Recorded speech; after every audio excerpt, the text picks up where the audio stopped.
Por aqui a notícia é outra. A Meta publicou a versão em português das novas regras da política de conteúdo de ódio. As novas diretrizes permitem a associação de termos relacionados a doenças mentais, a gênero ou orientação sexual.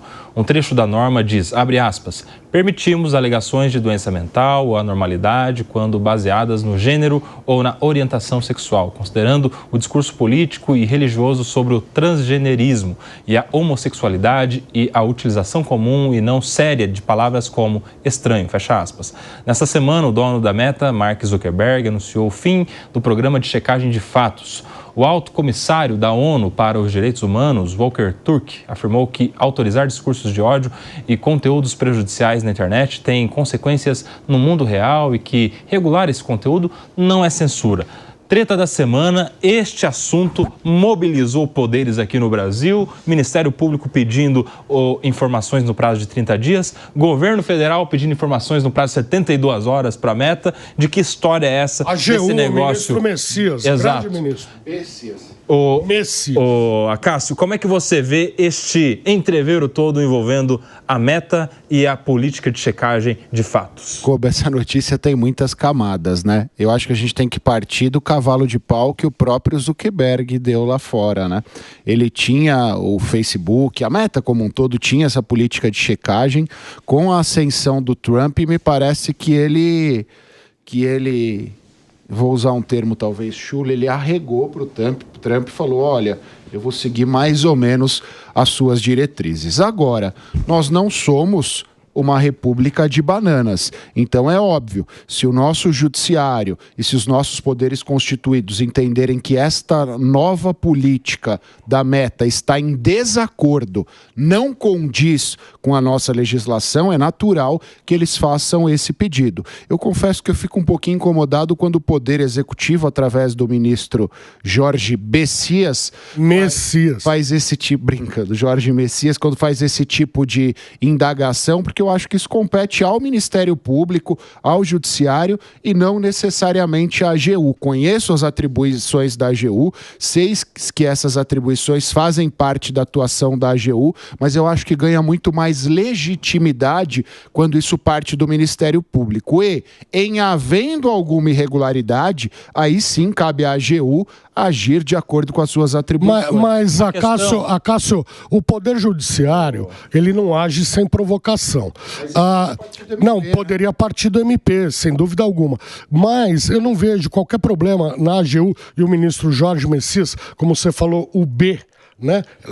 Vocês se lembram quando a Dilma, naquele telefonema ilegalmente interceptado pelo Sérgio Moro, da presidente da República com o ex-presidente Lula, à época, ela falou, o B vai levar a procuração. Ah, tá bom, querida. Era o Messias. Foi tchau, querida. Tchau, querida. Hoje, advogado-geral da União tem feito um grande trabalho. Se ele não tivesse feito nada, a gente já tá aqui criticando. Ah, poxa, o cara tá tomando, o Zuckerberg tá tomando uma medida autoritária e o governo não faz nada. A questão é a seguinte, então tá fazendo através da AGU. E o Acácio Miranda, pela terceira vez hoje nesse programa, vou dizer, tá certíssimo. Não quer brincar, não desce pro play. Não quer seguir nossas regras, não vem cantar de galo aqui. A questão é a seguinte, Pacheco. Não quer seguir as regras, não vem cantar de galo aqui. O Twitter passou pelo maior pente fino da história do judiciário há poucos meses atrás. Tem que ter representante no Brasil, o representante tem que ser assim, assim, assado, tem que fazer isso, tem que fazer aquilo outro. E o Twitter, que é o atual X, né, antigamente chamado de Twitter, segue notas da comunidade como método de checagem de fatos. Ou seja, mesmo diante do maior pente fino da história do judiciário, não se viu ali ilegalidade alguma. Por que é que para um não será ilegal e para o outro vai passar a ser agora? Para a Meta não pode. Para a Meta, o Facebook tem que estar de acordo com a legislação brasileira. Mas, por outro lado, eles querem regulamentar. Se querem regulamentar, é que regulamentação não há. Ou seja, qual é a lei? Qual é o artigo de lei? Qual é a previsão constitucional? Qual é a regulamentação inexistente que diga que a checagem de fatos tem que ser de acordo com a AGU pensa ou que a cabeça de um ou outra pessoa importante pensa? E aí? Não há ilegalidade, Pacheco? Koba, eu não posso dizer isso pra você, mas existe aquela frase, teu passado te condena. Então, tem um pouco de que é meio por aí, e tem um pouco também, tem muito de que se nós, e isso o próprio presidente da República falou, e acho que nisso ele acertou muito, viu, Lula, desculpa, eu meti o pau em você, no senhor, agora no programa, mas agora é hora de te elogiar. Desconverteu, Rafa, não durou muito não. Vocês não vão me converter tão fácil assim. O presidente da República mandou muito bem quando disse uma coisa óbvia: se existe regulamentação na mídia impressa, se existe regulamentação na mídia televisiva, radiofônica, como nós aqui. Eu não posso chegar aqui, não tá na roda, e falar qualquer absurdo. Não pode mesmo, não. Não posso, eu não deixo. Porque o Nelsinho não deixa. Isso aí. É o Nelsinho que me fiscaliza. Nosso censor. É o nosso, ele manda... Eu sou agência de checagem de fatos oficial. Isso aí.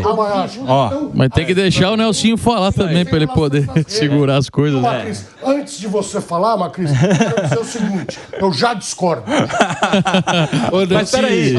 O que é engraçado de observar é o Pacheco colocando aqui na sua fala anterior, dizendo que foi uma medida autoritária do Mark Zuckerberg, do dono da Meta, em ter mudado a sua política de checagem de fatos. Na minha opinião, isso foi um dos maiores marcos no sentido das redes sociais darem uma guinada em defesa da liberdade de expressão no mundo.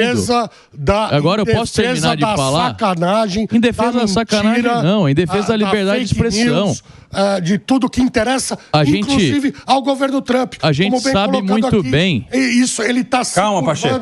Deixa o Rafa terminar, Pachecão. Não deixo. Calma. Não vai falar mais o Rafa. Olha quem está censurando os outros aqui. Então, vamos lá, para retomar um pouco e começar do começo, né? A gente observou, Koba, já uma guinada do Zuckerberg no sentido de mudar o próprio físico dele, né? Antigamente ele era um cara franzino, careca, que não tomava sol, que, enfim, se comportava de uma forma um tanto quanto desconstruída. E ele mudou o seu pensamento. Hoje já é um cara mais moreno, já puxa ferro na academia, já tá se tornando mais forte, já come carne, Rafa, carne pra caramba, eu não tô entendendo, tá lutando jiu-jitsu. Ou seja, ele já começou a se posicionar como um cara diferente do que ele era antes. E ao momento em que ele muda o sistema de checagem de fatos, ele tira aquelas agências que a gente sabe muito bem como elas eram enviesadas ideologicamente, as agências de checagem de fatos. Elas checavam os fatos e tiravam conteúdos das plataformas de acordo com o seu pensamento político. A gente sabe muito bem que isso acontecia tanto no Brasil quanto em outros locais. E o Mark colocou muito bem na sua fala, em que ele disse em que 1% das remoções de conteúdo que fossem realizadas de forma errada já prejudicaria milhares ou até milhões de pessoas em todo o mundo. Isso é uma coisa que 1% de informação errada prejudica 1 bilhão de pessoas. Mas não é informação errada o que a gente está querendo colocar aqui. Não é mentira, é questão de posicionamentos políticos diferentes. A terra é plana. A gente sabe, Pacheco, que hoje a direita ela domina muito mais o debate público dentro da internet, enquanto a esquerda domina os meios de comunicação do mainstream, ela domina a classe artística, ela domina os grandes jornais impressos, tudo isso a esquerda domina. Ao ponto em que ela vê... São Paulo, o jornal mais direita Deixa eu terminar aqui, Pacheco. Ao ponto que a esquerda observa em que ela está perdendo espaço, na internet, e há uma tendência muito grande mundial no sentido dos países estarem tendo uma guinada mais à direita, ela começa a acender um sinal de alerta. E desde 2016, depois da eleição do Trump, em que ele usou de forma sistemática as redes sociais para poder ganhar essa eleição, a gente viu uma série de censuras mesmo acontecer dentro das redes sociais. E o Zuckerberg agora seguir a mesma linha do X, do antigo Twitter, junto com Elon Musk, e de implementar as notas da comunidade para poder checar os fatos e colocar uma maneira muito mais ampla de checagem desses fatos, é um ponto muito importante. Além de guinar à direita, a gente vê também as Big Techs se movimentando movimentando no sentido de se autoproteger também, formando um bloco do Mark Zuckerberg, dono da Meta, junto com o Musk, dono do X, junto com o presidente Trump, que agora, na época em que houve a tirada do Twitter do ar aqui, naquele inquérito do Alexandre de Moraes e tudo mais, a gente tinha o Biden como presidente dos Estados Unidos e mexendo numa rede social que não tem uma quantidade muito grande de pessoas utilizando aqui no Brasil. Ao fato de que agora o embate está sendo feito contra a Meta, que milhões de pessoas no Brasil usam Instagram e Facebook, às vezes até para os seus próprios negócios, para se comunicar, para se divertir, e tendo o presidente lá nos Estados Unidos, Donald Trump, que é uma figura muito mais forte, agora eu acho que a preocupação é outra e o comportamento vai ser diferente aqui no Brasil. Ô Rafael, tem uma visão mais desconfiada, como toda delegada de polícia, como todo policial, e eu não vejo boas intenções em nenhum dos lados. Na realidade, o Mark Zuckerberg, o dono da Meta, ele viu uma bela oportunidade de tirar as amarras que lhe eram impostas justamente para que ele tivesse uma responsabilidade e não perdesse dividendos no tocante aos seus lucros. Na época, o X, ele tinha grandes embates e ele não se importava ali em perder lucro e estar rezando a cartilha no caso do Biden, da grande potência americana. Hoje, com o Trump, eu vejo o Mark Zuckerberg à vontade e confortável para falar: essa responsa não é mais minha, fique com vocês, Estado. Até porque das 5 novas inovações de políticas do próprio Meta, somente 2 não serão, as 2 mais importantes não serão auto-aplicadas aqui no Brasil.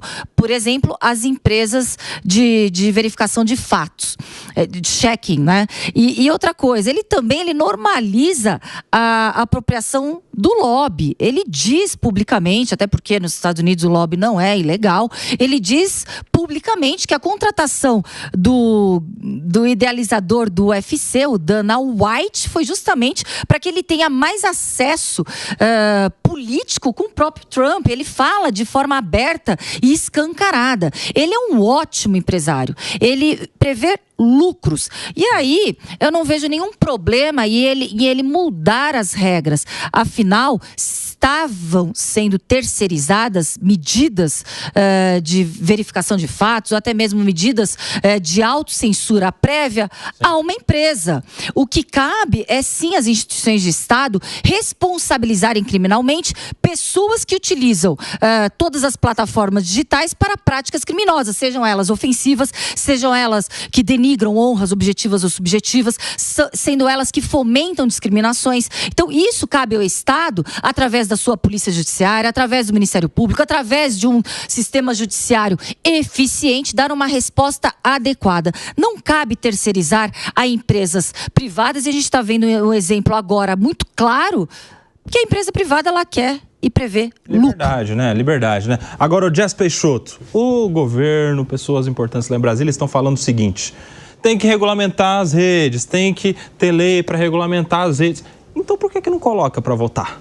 Coloca na pauta. Está nas mãos do Arthur Lira, do relator do caso, do Orlando Silva, do PCdoB, aquele projeto que já tem regime de urgência aprovado, ou seja, é só colocar no plenário para uma votação. Por que ninguém coloca, será?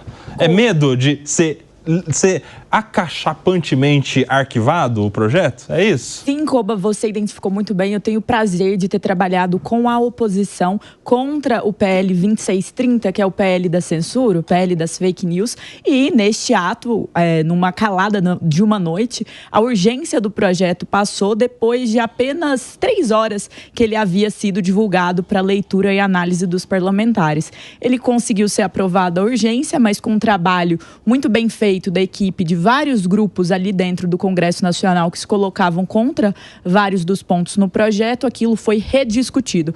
No ponto que uma mobilização política começou, uma mobilização política da melhor forma com a sociedade, e os parlamentares começaram a receber nos gabinetes ligações pedindo para votar contra o PL 2630. E assim, o presidente da Câmara à época, Arthur Lira, percebeu o óbvio, que mesmo ele o Supremo Tribunal Federal, o presidente Lula e as maiores forças dentro do Congresso quisessem aprovar o projeto. Um bom exemplo é o deputado Marcos Pereira, do Republicanos, que foi a público dizer: não vamos aprovar, vamos votar favorável. Mas a pressão foi tão grande no Republicanos e seus pares que eles tiveram que voltar atrás e, de fato, mudar o posicionamento para ser contrário. Então, a lógica é a seguinte: o desejo social, nesse caso, não é de regulamentação. O desejo social, nesse caso, não é, de fato, de ter essas restrições. E aqui eu acho um ponto muito interessante, que é a postura do Ministério Público.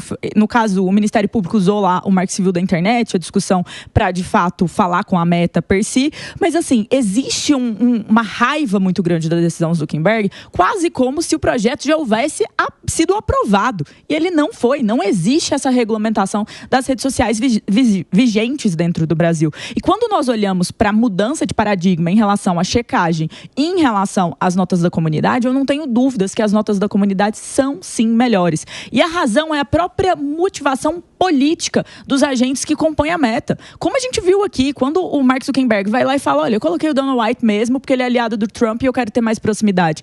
Você acha que se o Donald Trump ligasse para o Mark Zuckerberg e falasse: olha, tá dando como fake news determinada coisa que eu postei, você pode remover? Você acha que ele não removeria? É óbvio que removeria. E esse é o sistema que esta forma de checagem possibilita de fato. E aqui, eu sei e já vi ele acontecer no fato, é assim que ele acontece. Porque muitas vezes existe um subterfúgio que vem de cima que consegue mudar alguma coisa. Agora, notas da comunidade, só um minutinho, notas da comunidade, de fato isso não é possível, porque as notas são votadas, elas são validadas. Então, o sistema mostra todo o percurso ali. Eu não sou uma entusiasta de que o Mark Zuckerberg, eu sou uma grande fã dele em termos de biografia, acho um ótimo empresário, criou um império gigante em mídia, li algumas biografias dele, eu tô no limiar entre acreditar que houve uma modificação na vida dele, como bem trabalhado aqui, e que a Raquel também tá certa, existe um grau de pragmatismo financeiro político aí inegável. O Donald Trump entrou no poder, ele tá se sentindo tanto quanto apagado,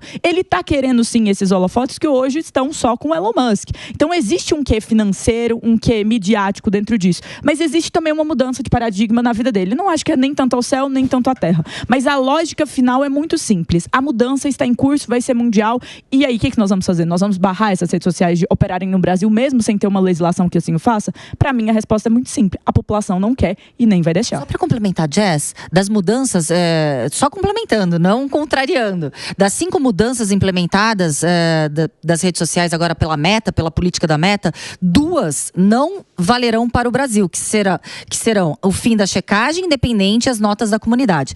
Porém, recomendação para posts políticos, regras para discurso de ódio e mudança na moderação de conteúdo foram alteradas já globalmente desde terça-feira. Então já houve sim uma mudança, porém 2 permanecem inalteradas aqui no Brasil. Justamente o que estamos discutindo, que é a checagem de fatos e as regras das comunidades, as notas, né, de moderação das comunidades. São os 2 maiores pontos de preocupação, tanto do governo quanto do Ministério Público, nesses casos aí que eles estão pedindo informações. Agora, Pacheco, eu quero dizer a você que eu particularmente não acredito numa mudança nesses 2 pontos tão cedo aqui no Brasil. Porque o Mark Zuckerberg, no meu ponto de vista, não sou um estudioso a fundo da sua biografia como a Jess, mas eu acho que ele é um empresário, meu amigo. É um multibilionário que ele olha para a Meta, para o Facebook, para o Instagram como um negócio, que é o seu negócio. Então, para ele faz sentido,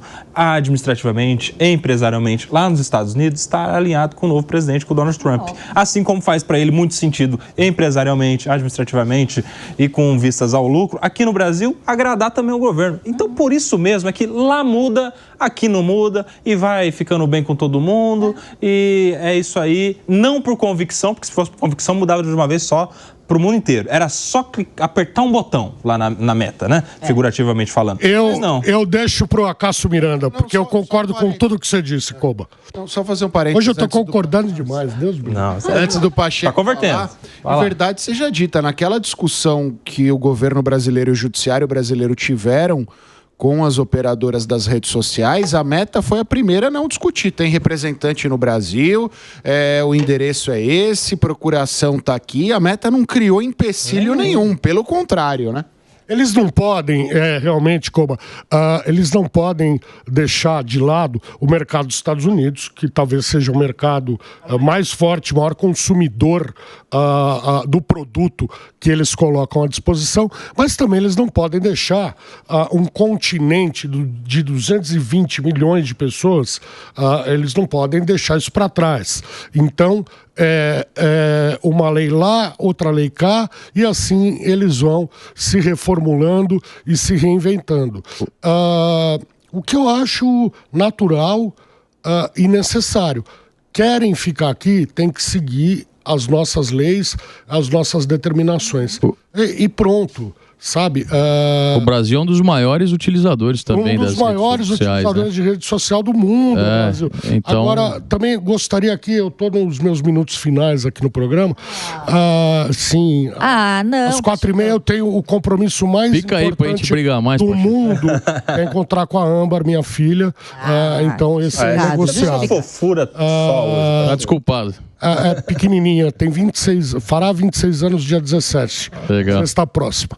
Pra vocês verem como eu tive filho novo, né? E ela é a mais nova dos meus filhos. Caraca. Porque eu sou uma criança. Mas não, eu queria aqui ressaltar a minha admiração pela Jess. Olha só, do nada. Não é do nada, não. É de toda a propriedade. Acho que essa é a primeira ou segunda vez que a gente está debatendo aqui ao vivo, com muita propriedade, Jess. Eu venho aqui para aprender, não venho aqui para ensinar ninguém. E hoje foi realmente um prazer estar com você. Eu quero ver uma declaração. Eu quero ver uma declaração dessa pro Rafa Macri. Será que sai um dia, hein? É difícil, hein? É difícil, Koba. Mas só complementando a questão que vocês colocaram aqui para finalizar esse assunto da questão do empresário, Mark Zuckerberg, ele está realmente preocupado com os seus lucros, é claro, e é um pouco do comportamento do Mark que a gente pode analisar nos últimos anos, desde quando ele fundou o Facebook, como que ele veio se comportando. Ele sempre procura ou comprar ou copiar atividades que ele enxerga que estão se destacando. No caso, quando surgiu o Instagram, ele foi lá e comprou o Instagram, ele comprou o WhatsApp. Quando surgiu o TikTok, ele implementou os Reels no Instagram, em que é aquela questão dos vídeos curtos, de passagem rápida. Ele criou o Threads também para tentar copiar o Twitter. E ao passo em que ele enxergou que o debate, principalmente político, nas redes sociais, elas estavam fugindo um pouco do Instagram e do Facebook e passando para o Twitter por conta dessas regras todas aí, ele falou, opa, eu estou perdendo um pouco de mercado. Tanto é que a gente pode observar aqui no Brasil, os debates públicos, eles se iniciam no X, no Twitter, e depois eles acabam passando para o Instagram e para o Facebook. E isso podia passar para o Mark um certo perigo de ir perdendo usuários para outras plataformas. E ele, enxergando isso, ele procurou, falou, opa, deu certo lá com o Elon Musk no X de deixar uma plataforma mais livre, defendendo a liberdade de expressão, eu vou puxar isso aqui também para Meta, principalmente Instagram e Facebook, para poder trazer essa discussão de volta para as minhas redes, poder também, é claro, lucrar mais e ganhar mais dinheiro. Mas eu concordo muito, só que eu tenho uma pequena discordância no que tange qual foi a rede que deu esse gatilho para ele. Eu acho que foi o TikTok. Por quê? Nos Estados Unidos, em tese, era pro TikTok ser banido e não funcionar mais. Essa era uma decisão que garantia um mercado pro Mark Zuckerberg absurdo. Era uma decisão que ele talvez não tivesse a expectativa que o Donald Trump mudasse dentro do jogo político, porque afinal de contas, lá atrás, na última eleição dele, o Donald Trump era um ferrenho crítico do TikTok. Só que o Donald Trump teve uma postura agora de pedir para a Suprema Corte a manutenção do TikTok com aspectos mencionando a liberdade de expressão, ou seja, colocando isso como a garantia principal. E o que se diz dentro da política estadunidense hoje é que dificilmente, com o apoio do Donald Trump, o TikTok vai ser banido mesmo, tanto porque ele tem as garantias dentro da Suprema Corte, uma ótima entrada, porque tem maioria, mas também porque ele tem maioria nas duas casas, porque ele ganhou isso nessa eleição. Então, a lógica de garantia de mercado do Mark Zuckerberg se quebra ali e o pilar da liberdade de expressão, da política, estava mais forte dentro do TikTok. Tem 2 apoiadores, para mim, muito característicos do Donald Trump. Um é o Charles Kirk, que é um conservador muito forte, e o outro é o Ben Shapiro. Se você compara a quantidade de audiência dos dois no TikTok ou no YouTube versus no Instagram, ela é muito maior nessas plataformas. Então o Donald Trump, ele viu que o TikTok foi uma ferramenta social dentro dessa campanha. E eu acho que aqui o Mark Zuckerberg, que o Instagram tem uma rede muito bloqueada para conteúdos políticos, para dificuldade de se falar determinados temas, ele deu esse passo para trás, e concordo com você que tem um aspecto social, pessoal dele, de mudança. Ele que recentemente falou que falta energia masculina, ele chegou a usar esse termo no Joe Rogan, que ele visitou, que também é um cara mais alinhado à direita. Quando ele faz esse gesto, eu acho que ele está querendo disputar com o TikTok esse espaço político, além do Twitter, sabe? Eu até acho que é mais forte por ser uma plataforma de vídeo. O TikTok, eu acho que ele é um bem restrito ainda, né? Eu uso bastante TikTok e frequentemente eu tenho conteúdos bloqueados aí que não tem motivo nenhum, tanto é que no Instagram, em outras redes, ele acaba... Interessante que eu nunca tive conteúdo bloqueado. É porque você não posta nada, né? Você não posta nada, né, pô? Você não debate na internet. É por isso que você nunca teve conteúdo bloqueado. Eu não sou radical. Não é radical, pô. É porque você é da turma da esquerda, né? Do PT, do MST. Por isso que não bloqueiam seus conteúdos. Agora, ó... Só pra dizer, viu? Eu não sou filiado a nenhum partido político. Ó, o Rafa Macris é entendido de rede social, é o influencer desta roda. Diferentemente de você. Não sei quantos mil seguidores. Fala seus números aí, puxa o currículo, Rafa Macris. Não, faz o merchan. Segue onde, o Rafa Macris? No Instagram eu tenho 145 mil. Aí, tá vendo? Eu tenho 3 mil. TikTok, eu sou um Zé Ninguém. Quase 90 mil. Então eu tenho bastante problemas com o TikTok, mas foi colocado aqui então que o TikTok no Brasil ele é diferente do TikTok nos Estados Unidos. Agora o YouTube ele também tem suas restrições através do Google, né? E ainda não houve nenhuma mudança significativa nas políticas por lá. Pessoal, Pacheco _ Luiz Fernando, por favor, eu preciso aumentar um pouco. Se quiserem ver alguém defendendo o MST e o PT, Pacheco _ Luiz Fernando, sou eu. Preciso dar, entre pra xingar, mas entra. Não dá pra eu ficar com 3 mil e o Macris com 140 mil. Ó,